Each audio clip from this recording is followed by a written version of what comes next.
നമസ്കാരം. 21-22 വയസ്സ് മാത്രമാണ് കോഴിക്കോട് താമരശ്ശേരി ഈങ്ങാപ്പുഴയിലെ ഷിബില എന്ന പെൺകുട്ടി മരിക്കുമ്പോൾ പ്രായമുണ്ടായിരുന്നത്. അവൾക്ക് ഈ ലോകത്തിൻ്റെ സൗന്ദര്യവും സുഖവും അത്രയും കാലം മാത്രമേ അനുഭവിക്കാൻ കഴിഞ്ഞുള്ളൂ. 18 വയസ്സ് വരെ അവൾ തൻ്റെ മാതാപിതാക്കളുടെ സ്നേഹത്തിലും വാത്സല്യത്തിലും എല്ലാ കുട്ടികളെയും പോലെ ജീവിച്ചു. ആ സുഖജീവിതം 2020 തീർന്നു. 2020 മുതൽ 25 വരെയുള്ള 5 വർഷക്കാലം അവൾ ജീവിതത്തിൽ ഒരുപാട് സ്വപ്നങ്ങൾ കണ്ടതാണ്, ഒരുപാട് നേടാൻ കഴിയുമെന്ന് പ്രതീക്ഷിച്ചതാണ്. പക്ഷെ ദുരന്തമായിരുന്നു. 2025 കേവലം 22-23 വയസ്സായപ്പോൾ അവൾ മരിച്ചു. അല്ല, അതിക്രൂരമായി കഴുത്തറുത്ത് പകയോടെ ശരീരത്തിൽ 11 തവണ കുത്തി മുറിവേൽപ്പിച്ചു കൊന്നു. ഷിബിലയെ കൊന്ന ഭർത്താവ് യാസിർ കൊന്നത് താൻ ഇഷ്ടപ്പെട്ടതുകൊണ്ടാണ് എന്നാണ് പ്രഖ്യാപിച്ചത്. അവളെ കൊല്ലാൻ ആഗ്രഹിച്ചിരുന്നില്ല, തൻ്റെ ഇഷ്ടം അവളുടെ ശരീരത്തിൽ തീർത്തതാണ് എന്ന് യാസിർ പറയുന്നു.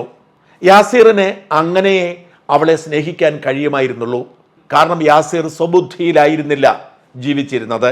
യാസിറും ഷിബിലയും തമ്മിൽ പ്രണയം ആരംഭിച്ചത് തൊട്ടയൽപക്കത്ത് താമസിച്ചിരുന്നപ്പോഴാണ്.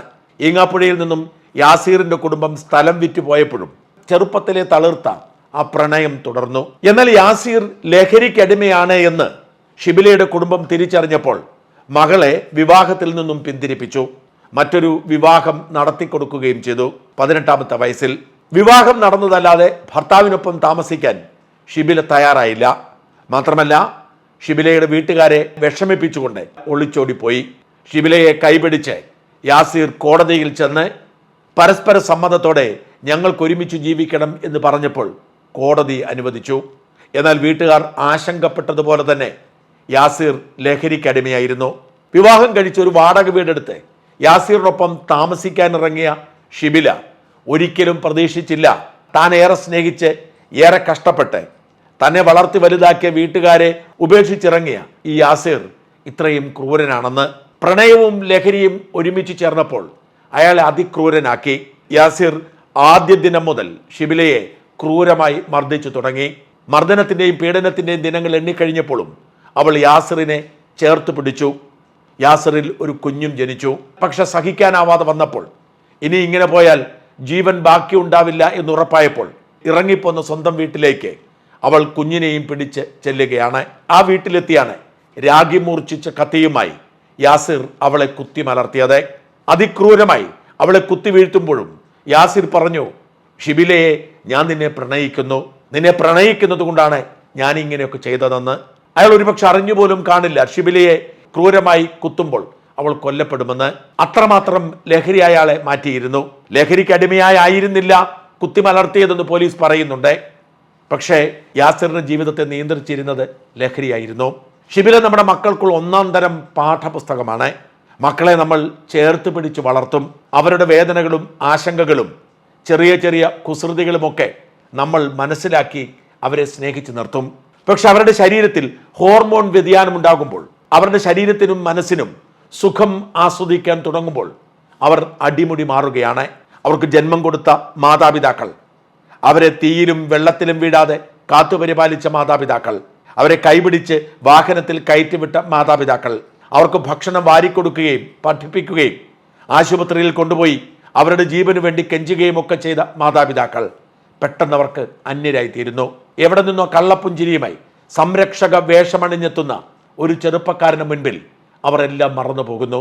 അവരുടെ ആഗ്രഹത്തിനും ഇഷ്ടത്തിനും വഴങ്ങിക്കൊടുക്കുന്നു. അവർ കൊടുക്കുന്ന കപട വാഗ്ദാനത്തിൽ വിശ്വസിക്കുന്നു.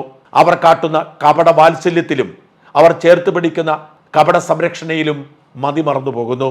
വീടും വീട്ടുകാരും വീട്ടിലെ അന്തരീക്ഷവും അവരെ സ്നേഹിച്ചു വളർത്തിയ മാതാപിതാക്കളും അന്യരാകുന്നു. അവരുടെ സ്നേഹവും സംരക്ഷണവും പോലും ശ്വാസം മുട്ടലാകുന്നു. അങ്ങനെ ശ്വാസം മുട്ടുന്ന ഗൃഹാന്തരീക്ഷത്തെ തള്ളി അവർ പുതിയ ജീവിതത്തിലേക്ക് കടക്കുന്ന അന്ന് തന്നെ തിരിച്ചറിയും, ഞാൻ കേട്ടതും പ്രതീക്ഷിച്ചതും സ്വപ്നം കണ്ടതുമൊക്കെ വെറും അക്കരപ്പച്ചയായിരുന്നെന്ന്. പലരും ആരോടുമൊന്നും പറയില്ല. യാസിറിനെ പോലുള്ള സൈക്കോകൾക്ക് അടിമപ്പെട്ടു പോകുന്നവർ ഒഴികെ മറ്റാരെയും സ്വന്തം വീട്ടിലേക്ക് തിരിച്ചു വരാൻ പോലും ആത്മാഭിമാനം സമ്മതിച്ചെന്ന് വരില്ല. പ്രണയത്തെ എതിർക്കുന്ന ആളല്ല ഞാൻ. പ്രണയിക്കുക തന്നെ വേണം. ഇന്നത്തെ കാലത്ത് പ്രണയിക്കാത്തവർക്ക് ഒരു ജീവിതം കണ്ടെത്തുക പ്രയാസമാണ്. അതുകൊണ്ട് പ്രണയിച്ച് തന്നെ ജീവിതം കണ്ടെത്തണം എന്ന് വിശ്വസിക്കുന്ന കൂടിയാണ് ഞാൻ. പ്രണയിക്കാതെ മാതാപിതാക്കൾ പറയുന്ന വരനെയും വധുവിനെയും കാത്തിരിക്കുന്ന പലരും ഇന്ന് പെണ്ണും ചെറുക്കനും കിട്ടാതെ പുര നിറഞ്ഞു നിൽക്കുന്ന അനുഭവങ്ങൾ ഏറെയുണ്ട്. ഈ നിർമ്മിത ബുദ്ധിയുടെ യുഗത്തിൽ പ്രണയിച്ച് മാത്രമേ വിവാഹം കഴിക്കാവൂ. പക്ഷെ എപ്പോഴാണ് പ്രണയിക്കേണ്ടത്? എല്ലാത്തിനും ഒരു സമയവും കാലവുമുണ്ട്.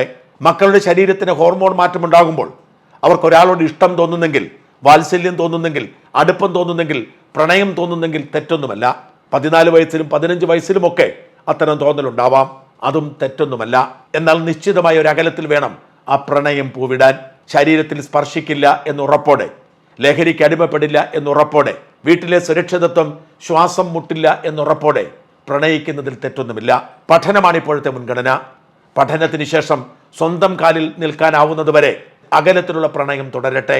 ഒരുപക്ഷെ വിദ്യാഭ്യാസ കാലത്ത് തന്നെ ആ പ്രണയം അസ്തമിച്ചു പോയെന്ന് വരാം. വിഷമിക്കേണ്ടതില്ല. കൗമാരകാലത്തിലെ പ്രണയത്തിൻ്റെ ഓർമ്മകൾ പിന്നീടുള്ള ജീവിതത്തിൽ പാഠമായി മാറും.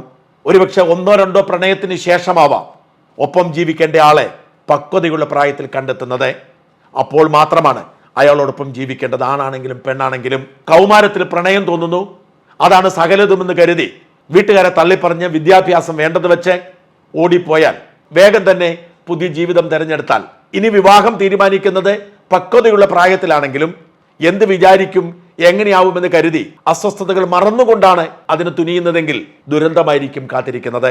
മക്കളെ, ഇത്തരം യാസീർമാർ നമ്മുടെയൊക്കെ ചുറ്റിനുമുണ്ട്. നമ്മുടെ ശരീരത്തിന്റെ ബലഹീനതയെ, നമ്മുടെ മനസ്സിന്റെ ദൗർബല്യത്തെ ചൂഷണം ചെയ്യാൻ അവർ വലിയ സംരക്ഷകരായി, കെയറർമാരായി എത്തും. എല്ലാവരും ആഗ്രഹിക്കുന്നത് കെയറാണ്. നിങ്ങളുടെ അപ്പനും അമ്മയും കെയർ ചെയ്യുന്നില്ല എന്ന് തോന്നുന്നത് 2 കാരണങ്ങൾ കൊണ്ടാണ്. ഒന്ന്, നിങ്ങൾക്ക് വേണ്ടിയാണ് അവർ അധ്വാനിക്കുന്നത്. ആ അധ്വാനത്തിനിടയിൽ അവർക്ക് ഒരുപക്ഷെ നിങ്ങളെ കെയർ ചെയ്യാൻ സാധിച്ചെന്ന് വരില്ല.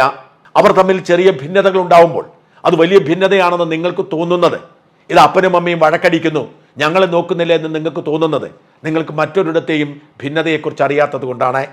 അത് അവരുടെ സ്നേഹത്തിൻ്റെ ഭാഗമായുള്ള ഭിന്നതയാണ്, അല്ലാതെ അവർ പരസ്പരം വെറുക്കുന്നത് കൊണ്ടുള്ള ഭിന്നതയല്ല.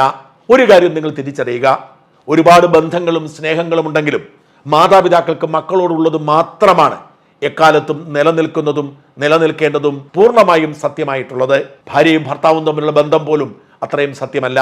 എന്നാൽ മാതാപിതാക്കളും മക്കളും തമ്മിലുള്ള ബന്ധം പൂർണ്ണമായും സത്യമാണ്. ഏത് പ്രതിസന്ധി ഘട്ടത്തിലും ഏത് സാഹചര്യത്തിലും ഒപ്പം നിൽക്കാൻ, സാരമില്ല എന്ന് പറയാൻ, ചേർത്ത് പിടിച്ചുകൊണ്ട്, ചെയ്ത കുറ്റം മറന്നുകൊണ്ട് കൂടെ നിൽക്കാൻ അപ്പനും അമ്മയും മാത്രമേ ഉണ്ടാവൂ. മറക്കാതിരിക്കുക. ഷിബിലയെ ഒരു പാഠമായി എടുക്കുക.